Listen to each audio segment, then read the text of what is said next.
مجھ سے بہت سے لوگ ملنے کے لیے آتے ہیں، میں سب سے زیادہ متاثر پتہ ہے کس سے ہوتا ہوں؟ جب کوئی آتا ہے نا کہ 7 مہینے کی جماعت میں نکلا ہوا ہوں، 1 سال کی جماعت میں نکلا ہوا ہوں، تو دل باغ باغ ہو جاتا ہے، جس کو کہتے ہیں گارڈن گارڈن ہو جاتا ہے۔ آج کل اردو میں تو آج کل ہو نہیں رہا نا، جو بھی ہو رہا ہے انگلش میں ہی ہو رہا ہے، تو ان کو دیکھ کے دل گارڈن گارڈن ہو جاتا ہے۔ وجہ اس کی ہے کہ سفر کی ٹینشن میں جانتا ہوں کتنی ہوتی ہے۔ میرے لیے ایک دن گھر سے باہر رہنا سفر میں مجھ پہ بہت شاق گزرتا ہے، بہت ٹینشن ہوتی ہے، چاہے کتنا ہی اچھا سفر ہو، یورپ ہی کا سفر کیوں نہ ہو۔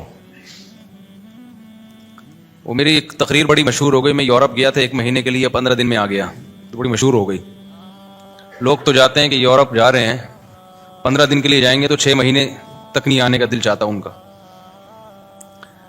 تو جاتا ہوں، ٹریولنگ بہت کرتا ہوں، لیکن حقیقت یہ ہے کہ جو انسان کو گھر میں سکون ہوتا ہے اپنے جگہ پہ، کیونکہ ایک روٹین ہوتی ہے انسان کی، سفر میں وہ ساری روٹین آؤٹ ہو جاتی ہے، نیند بھی خراب۔ تو سفر ایک بہرحال ایک ٹینشن ہے۔ ہاں، جو گھر سے بیزار ہو اس کو سفر میں مزہ آتا ہے، بھاگنے کا موقع مل گیا۔ تو کیوں بیزار ہے بھائی تو گھر کے اندر؟ کیا پرابلم کیا ہے تیرے گھر میں، مسئلہ کیا ہے جو تو گھر سے بیزار ہے؟ اچھا، بعض دفعہ مجھے پتا ہوتا ہے سفر میں ٹینشن ہوگی، پھر بھی سفر کیوں کرتا ہوں میں؟ ٹینشن اٹھاؤ نا تو پھر گھر کی قدر اور زیادہ بڑھ جاتی ہے۔ تو اس لیے مجھے جب پتا چلتا ہے نا 7 مہینے کی جماعت میں نکلا ہوا ہے، 1 سال کے لیے نکلا ہوا ہے، چلے کے لیے نکلا ہوا ہے، تو بھائی تیرا بڑا حوصلہ ہے یار، اللہ کے لیے اپنے گھر کو چھوڑ دینا۔ جبکہ تبلیغ کے سفر میں تو کوئی انٹرٹینمنٹ ہے ہی نہیں، انٹرٹینمنٹ لیس سفر، وہی 6 نمبر سننے ہیں، اللہ سے ہونے کا یقین، علماء کا اکرام، علم و ذکر، یہی سننا ہے نا انہوں نے، اور نماز پڑھنی ہے، دعوت دینی ہے۔ دعوت میں بھی کوئی لچھے دار تقریریں نہیں ہے کہ بعض خطیب ایسی تقریریں کرتے ہیں آدمی کہتا ہے کرتا رہے بھائی تو۔ دعوت بھی سمپل، بھائی دین آئے گا، محنت سے آئے گا، دین ہمارے اندر آ جائے، پوری دنیا میں آ جائے، اس کے لیے محنت ہو رہی ہے۔ کوئی لمبے چوڑی، کوئی بہت زیادہ کوئی ایسا نہیں ہے کہ کوئی اٹریکٹیو بات ہو، سیدھی سی بات جو پیغمبروں کی دعوت ہوتی تھی۔ نوح علیہ السلام نے کہا نا ربی انی دعوت قومی لیلا و نہارا۔ نوح علیہ السلام جب دعوت دیتے تھے وہ بہت ٹیکنیکل تقریریں نہیں ہوتی تھیں، پیغمبروں کی دعوتیں آپ قرآن میں دیکھو بہت سادہ تھیں۔ مصیبت یہ ہے کہ اس سادہ چیز کو چھوڑ کر ہم زیادہ پیچیدگیوں میں پڑ گئے ہیں۔ میں جو کئی ہفتوں سے بیان میں ایک لفظ ریپیٹ کر رہا ہوں نا، قرآن کی جو بیسک دعوتیں ہیں وہ تو 4-5 دعوے ہیں قرآن کے۔ توحید ہے، آخرت ہے، رسالت ہے۔ رسالت کا کیا مطلب؟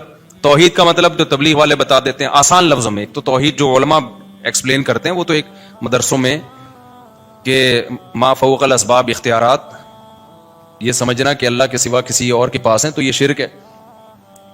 تبلیغ والے اس کو دیسی سٹائل میں بیان کر دیتے ہیں، اللہ سے ہونے کا یقین، غیر اللہ سے ہونے کا یقین نہ ہو۔ ختم نبوت کا عقیدہ علماء جب بیان کریں گے تو تھوڑا علمی انداز سے، تبلیغ والے کیسے بیان کریں گے ختم نبوت؟ تبلیغ والے ایسے بیان کریں گے بھائی اللہ کے حکامات کو نبی کے طریقے پہ پورا کرنا۔ نبی کا مطلب صرف پیغمبر صلی اللہ علیہ وسلم کے طریقہ، اس کے علاوہ کسی اور کا طریقہ ایکسیپٹیبل نہیں ہے، کوئی بھی آ جائے۔ موسیٰ علیہ السلام بھی زندہ ہوتے نا تو کس کو فالو کرتے آج؟ محمد صلی اللہ علیہ وسلم کو۔ تو یہ ختم نبوت کا عقیدہ آ گیا اس میں۔ توکل اللہ کا بہت بڑا حکم ہے، علماء کے اس پہ بیانات ہیں، بالکل ٹھیک ہیں وہ، لیکن عوام کا جو سادہ اسٹائل ہے عوام کو سمجھانے کا، اللہ سے ہونے کا یقین، غیر سے ہونے کا، کامیابی کے نقشوں میں اللہ ناکامی پیدا کر دیتا ہے، ناکامی کے نقشوں میں اللہ، یہی تو توکل ہے بھائی۔ نظر آئے گا ناکامی کے اسباب ہیں، لیکن اللہ ان اسباب میں کیا کر دے گا؟ کامیاب بنا دے گا، اللہ کے پاس ہے۔ ابراہیم علیہ السلام کو آگ میں ڈالا، بچ گئے۔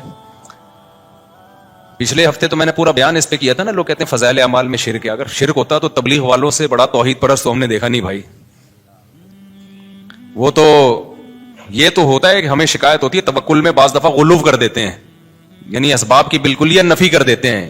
تو توحید میں غالی تو کہا جا سکتا ہے کہ بالکل ہی اسباب کی نفی کر دی۔ بعض لوگ ایسا کر رہے ہوتے ہیں کہ کچھ کرنا ہی، دکان پہ تالا ہی نہیں ڈالنا اللہ پہ۔ تو ہمارے ایک دوست تبلیغ میں پک لگا کر رہے ہیں، مسالہ زیادہ لگ گیا، جیسے وہ جونپور کے قاضی بن جاتے ہیں نا بعض لوگ،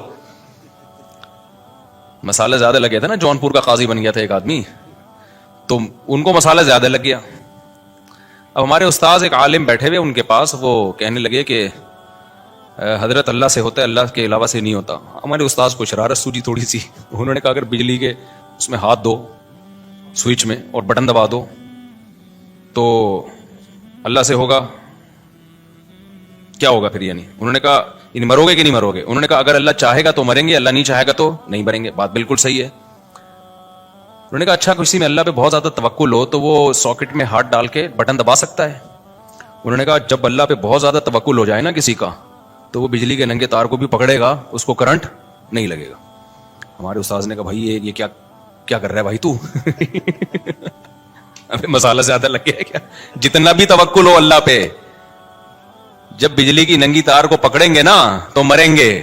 خوب سمجھ لیں, ایسا نہ ہو آپ کا ایمان بہت بن گیا, اب آپ نے کھمبے سے گلے لگا رہے ہیں جا کے, کیونکہ مجھے اب اللہ پہ یقین آ گیا کہ اللہ سے ہوتا ہے, اللہ کے غیر سے نہیں ہوتا, لہذا بجلی کے کھمبے سے میں چپک کے بھی کھڑا ہوں. کیونکہ کراچی میں برسات کے موسم میں بجلی کے کھمبے کے اگر آپ قریب گئے تو کھمبا آگے بڑھ کے گلے لگائے گا آپ کو, چاہے آپ کا سال لگا ہوا ہو چاہے چلے پابندی سے لگ رہے ہو. کھمبا نہیں دیکھتا کہ اس کا سال لگا ہوا ہے یا اس میں توکل ہے یا نہیں ہے.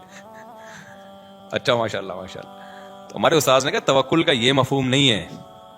تو انہوں نے کہا وہ جو تھا کہ وہ زہر کا پیالہ پی لیا, ان خالد ابن ولید کا ایک واقعہ مشہور ہے نا, وہ فلاں نے یہ کرامت. تو انہوں نے کہا بھائی وہ تو ایک اللہ کی طرف سے بعض دفعہ کسی ولی کے دل میں الہام ہو جاتا ہے, یہ تو قرآن سے بھی ثابت ہے.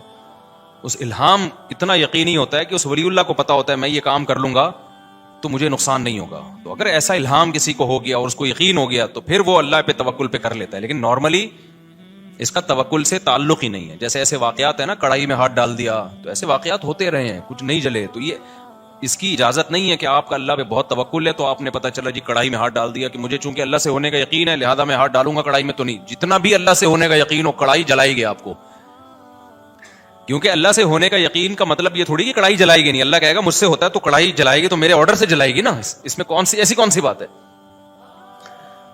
جو ہم تکے بناتے ہیں کوئلے پہ تو اس میں گوشت رکھیں تو بھی تکا بنے گا, انسان کو پرو دیں تو بھی کیا بنے گا؟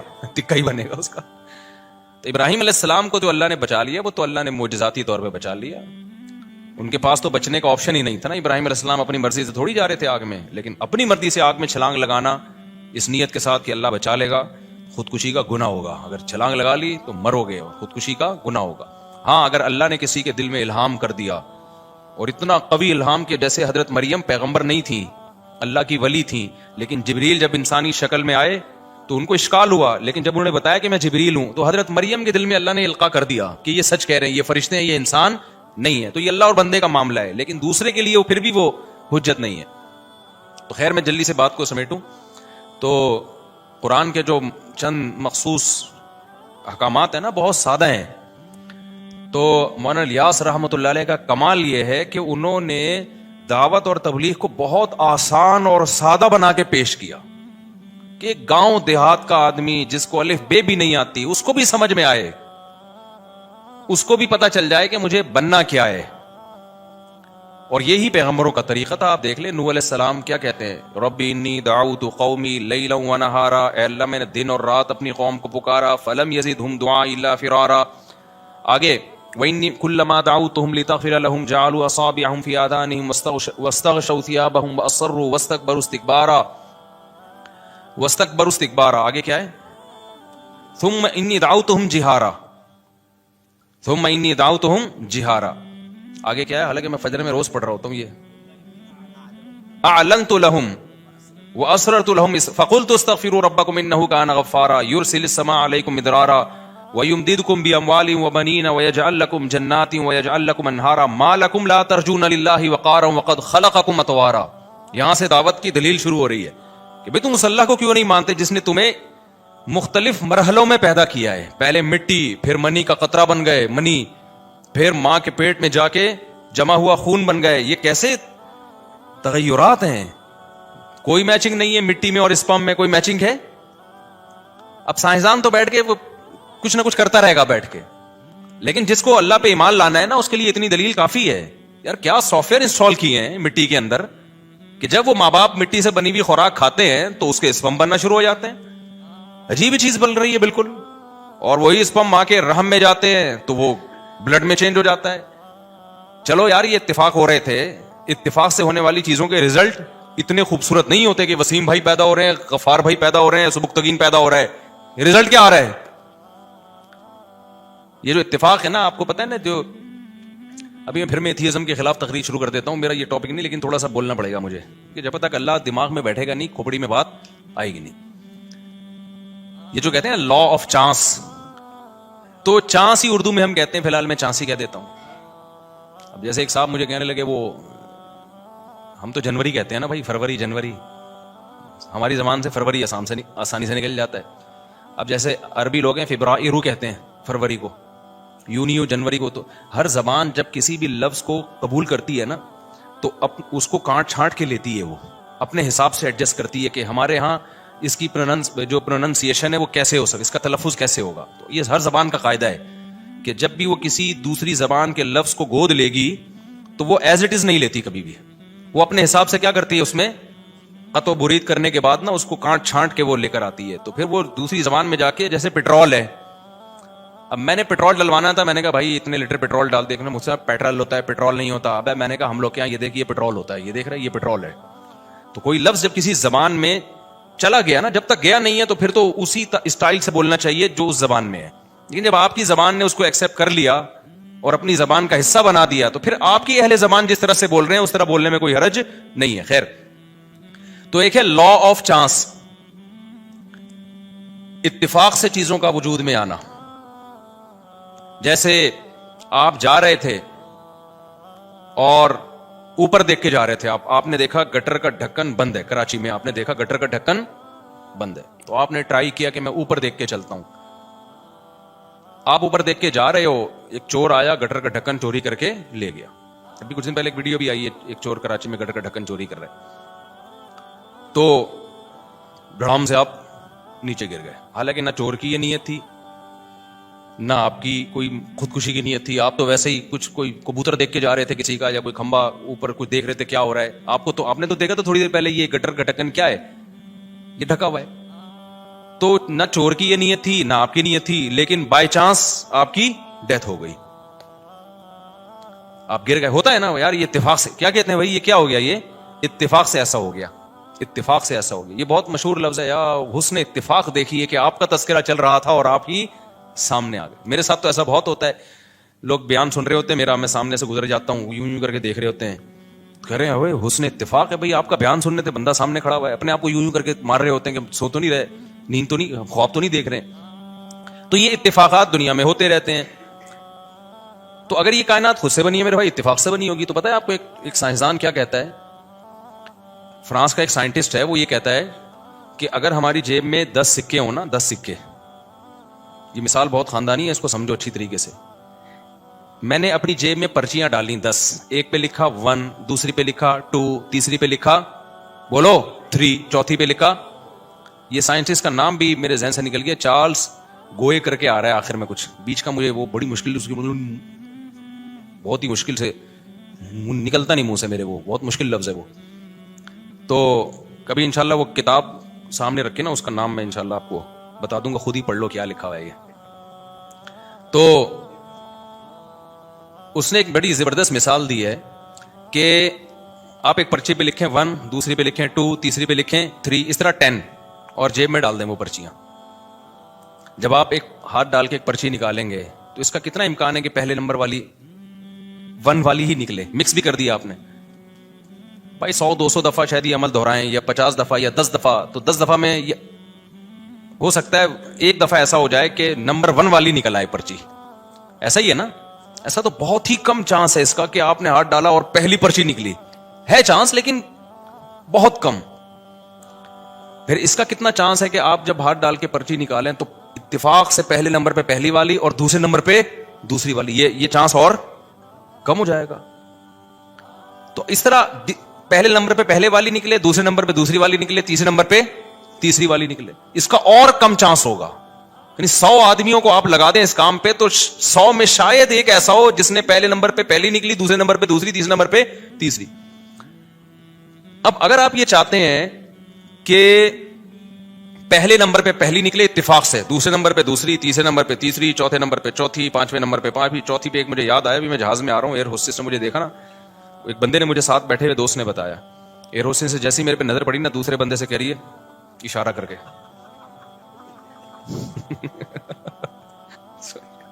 یہ وہ بندہ کتنی ہے ایسے وہ مجھے دوست نے بتایا, کہہ رہا وہ ایروسس وہی جو جہاز کا عملہ ہوتا ہے نا, انہی میں سے کسی کو بتا رہی تھی یوں کر کے. تو چوتھے نمبر پہ 4 چوتھی پرچی, 5ویں نمبر پہ 5ویں, 6ٹھے نمبر پہ 6ٹھی. اس کے لیے وہ کہتا ہے کہ 10 ارب مرتبہ, یعنی 10 ارب لوگ ہوں نا تو ایک دفعہ یہ چانس ہے کہ اتنی ترتیب سے پرچیاں نکل آئیں. میں سمجھا پا رہا ہوں اپنی بات؟ 10 ارب, کیونکہ ہر دفعہ ایک ایک پرچی کے آنے سے بھی امکان ہزاروں گنا کم ہوتا چلا جائے گا. یعنی ہو سکتا ہے کہ 9 اکٹھی 9 نکل آئے, 10ویں نہ نکلے, دوبارہ 1 یا 2 نکل آئے. تو آپ 10 ارب مرتبہ یعنی 10 ارب لوگوں کو کھڑا کریں اور سب کے ساتھ یہ پروسیس ہو, شاید ایک اس میں کامیاب ہو جائے, یہ لا آف چانس کے تحت. اور اس نے پھر آگے, یہ غیر مسلم سائنٹسٹ کی بات کر رہا ہوں, اس نے آگے یہ لکھا ہے کہ جو سیل ہے نا جس سے انسان بنتا ہے, یہ پودے بنتے ہیں, یہ جو ایک اکائی ہے سیل, یہ سیل بھی پورا نہیں, اس کا ایک مالیکیول, اس کے لیے کم سے کم ایک کے آگے آپ 160 صفر لگا دیں, اربوں خربوں بن جائے گا نا 160 صفر. ابے نہیں سمجھ میں آ رہا آپ کے میں کیا کہہ رہا ہوں. 160 صفر کا مطلب پتہ ہے کیا ہوتا ہے؟ جب ایک صفر اکائی, دہائی, سینکڑا, ہزار, 10,000, لاکھ, 10 لاکھ, کروڑ, 10 کروڑ, ارب, 10 ارب, کھرب, 10 کھرب, آگے پتہ نہیں, مجھے تو آتی نہیں گنتی. تو 160 صفر لگانے پڑیں گے. ایک سیل اگر اتفاق سے وجود میں آئے تو کائنات کی عمر اتنی ہو, 160 صفر لگا دیں تو شاید ایک سیل وجود میں, یعنی اتفاق سے ہوائیں اڑے, ہوا بھی کہاں تھی, نوٹیشن کر کے ایک سیل وجود میں آ جائے. ایک اکائی جو پودے اور انسان کی جو بھی جاندار چیزیں ان کی ایک بنیادی اکائی. میں سمجھا پا رہا ہوں اپنی بات؟ جبکہ کائنات کی عمر خود سائنسدانوں کے مطابق اتنی ہے ہی نہیں, زمین کی عمر بھی نہیں ہے اتنی. زمین تو بہت زیادہ 4 ارب 5 ارب سال, مختلف جو رپورٹیں پیش کی جاتی ہیں 4 ارب سال پرانی, جبکہ یہ سیل جو وجود میں آیا ہے زمین میں وجود میں آیا ہے, یہ کہیں اور تھوڑی وجود میں آیا ہے. تو اتنی اس زمین کی عمر نہیں ہے جتنی لا آف چانس کے تحت آپ یہ فرض کر لو کہ ایک سیل آٹومیٹیکلی خود بخود اتفاق سے وجود میں آ گیا ہو. آگے ایک سیل وجود میں آنے کے بعد پھر یہ جو اس نے ارتقا کیا ڈارون کے مطابق, وہ ارتقا بھی تو اتفاقی ہے نا, اس کے لیے تو اربوں خربوں اور چاہیے, اور اربوں خربوں سال چاہیے, کیونکہ پھر وہ صرف ایک سیل تھوڑی, انسان ایک سیل کو تھوڑی کہتے ہیں, وہ سیل گرو کر رہا ہے, اس میں آنکھ بن رہی ہے, ناک بن رہی ہے, کان بن رہے ہیں, دل بن رہا ہے, دماغ بن رہا ہے, زبان بن رہی ہے, گردے, پھیپڑے, کلیجی, گھٹنے, یہ سارے پروسیس سے اتفاق سے ہو رہی ہے. ظاہر ہے اس میں بہت سارے ضائع ہو گئے ہوں گے نا سیل, خربوں ضائع ہوئے ہوں گے, ایک نے ارتقا کر کے ایوالو کر کے اگلے اسٹیپ تک پہنچا ہوگا. ایسا ہی ہوگا نا. ابے جو خود بخود ہو رہا ہے تو ایسے ہی خود بخود تو پھر ایسے ہی ہو رہا ہوتا ہے نا. ایک سیل جو ہے وہ ترقی کرتے کرتے تھوڑا سا ایڈوانس ہو گیا اور پھر مختلف شکلوں میں وہ تبدیل ہو رہے ہیں. ایک سیل پودوں کی طرف چلا گیا, ایک پودے ترقی کرتے کرتے پہلا جانور امیبا ہوتا تھا نا, وہ ہم نے سائنس میں پڑھتے تھے, وہ وجود میں آ گیا پھر. تو اس کے لیے یہ پاسبل ہی نہیں ہے اتفاقی طور پر, امپاسبل. اور ایسا اس میں ڈیزائن ہوا ہے نا کہ میں آپ کے سامنے بیٹھا ہوا ہوں. وہ جو سیل فرسٹ ٹائم وجود میں آیا تھا, صحیح ہے نا, وہ سیل اتفاق سے ترقی کرتے کرتے خربوں اربوں خربوں خربوں خربوں خربوں خربوں خربوں کو خرب سے ضرب دیں ہوتے ہوتے مفتی طارق مسعود صاحب بن گئے اور 1 گھنٹے کا بیان کر رہے ہیں بیٹھ کے. کہتے 1 گھنٹے کا ہوتا 3 گھنٹے کا ہے. تو او بھائی یہ بکواس ہے, خدا کی قسم اپنی جانوں پہ رحم کھاؤ, اللہ آگ میں اٹھا کے پھینکے گا. اللہ کہے گا, یہ تھوڑی کہ جس سائنسدان نے اٹھ کے جو مرضی پھینک دی تم نے اس کو اس بیس پہ مان لیا کہ سائنسدان کہہ رہے ہیں, حالانکہ سارے کہہ بھی نہیں رہے ہیں. یا تو اجماعی مسئلہ ہوتا ہے نا سائنسدانوں کا, کہہ بھی نہیں رہے ہیں, وہ تو کہنے ایک تھیوری ہے, میں بھی ہو سکتا ہے ایسے ہوا ہو. دوسرا سائنسدان کہہ رہے یہ نہیں ہو سکتا. تو مان لو بھائی کوئی خالق ہے جس نے بنایا ہے, اور اس کو کس نے بنایا, وہ ہمیشہ سے ہے, کیونکہ وہ مخلوق نہیں ہے, وہ کریٹر ہے, وہ کریٹڈ تھوڑی ہے. لا آف چانس تو اس کائنات میں چلتا ہے, خالق میں تھوڑی چلتا ہے. وہ تو ہماری عقل سے کیا ہے, بالاتر ہے. تو خیر جو یہ تو ٹیکنیکل اسٹائل ہے نا. تو تبلیغ میں جو اللہ تعالیٰ نے, جو میں نوح علیہ السلام کو بتا رہا تھا, انہوں نے سادہ نوح علیہ السلام نے کیا کہا, وَقَدْ خَلَقَكُمْ أَطْوَارًا. ارے بھائی ڈارون کو چھوڑ, تو اپنی آنکھوں سے دیکھ, مٹی سے. اچھا یہ جو ہم جو بن کے آئے ہیں اس میں تو کروڑوں خربوں سال بھی نہیں لگے ہیں. ہم تو 9 مہینے میں مارکیٹ میں آ گئے, ٹھیک ہے نا, کیا خیال ہے؟ ایسے سافٹ ویئر انسٹال ہے ماں کے پیٹ میں بھائی, یا اس اسپم میں ایسے سافٹ ویئر انسٹال کر دی اللہ تعالیٰ نے. یہ تو میں بار بار ایک بات کہتا ہوں, سائنسدانوں نے انسانوں کو بنتے ہوئے پیدا ہوتے ہوئے دیکھ لیا. اگر یہ پروسیس اپنی آنکھوں سے نہ دیکھا ہوتا, خدا کی قسم سائنسدان کہتے ہیں ایک انسان جب میں جیسے ہوں نا بننے میں اربوں سال لگے ہوں گے تو یہ بن کے آیا ہے. تو اللہ نے تو فوراً سورہ نوح میں اللہ نے بتا دیا کہ نوح علیہ السلام نے اپنی قوم کو سمجھایا کہ ڈارون تو بعد میں پیدا ہوگا میری اولادوں میں, لیکن تم ابھی جو تم دیکھ رہے ہو اپنی آنکھوں سے کہ مٹی سے تھوڑے دنوں میں, مٹی سے یہ نا جو مٹی سے ہم خوراک کھاتے ہیں وہ اسپم میں تبدیل ہو جاتی ہے. کتنی جلدی ہو جاتی ہے یار, یہ کتنی جلدی تبدیل, 3 دن کے اندر اسپم مکمل بن کے تیار ہو جاتے ہیں. تو آپ جو بھی خوراک کھا رہے ہیں کتنی ڈفرینٹ قسم کی خوراکیں کھا رہے ہو, آپ پراٹھے پھوڑ رہے ہو, انڈے پھوڑ رہے ہو, کوئی سبزی کھا رہا ہے, کوئی دال کھا رہا ہے, ہر چیز گھوم پھر کے بن کیا رہی ہے, آنکھوں کی بینائی, کانوں کی سماعت اور اسپم میں چینج ہو رہی ہے. جو بالغ لوگ ہیں ہر چیز, اتنی چیزوں میں 3 دن کے اندر پورا پروسیس مکمل ہو جاتا ہے. صرف ہماری باڈی کو گلوکوز فوراً بن جاتا ہے, ہم جب ڈھیلے ہو جاتے ہیں نا تو چینی اور یہ میٹھا کھاتے ہیں تو فوراً انرجی ملتی ہے, لیکن باقی جو پروٹین ہے یا اور جو ہماری باڈی میں ریکوری ہوتی ہے وہ 3 دن سے لے کے 10 دن جو بھی ڈاکٹروں کی آ رہا ہے وہ میڈیکل سائنس کی, لیکن بہت جلد وہ سارا پروسیس کمپلیٹ ہو جاتا ہے. سب فٹ فاٹ ہو گئے بن ٹھن کے تیار 3 دن کے اندر, ٹھکا ٹھک ایسی مشین کے اندر لگی ہوئی ہے, جو مرضی کھائے گا.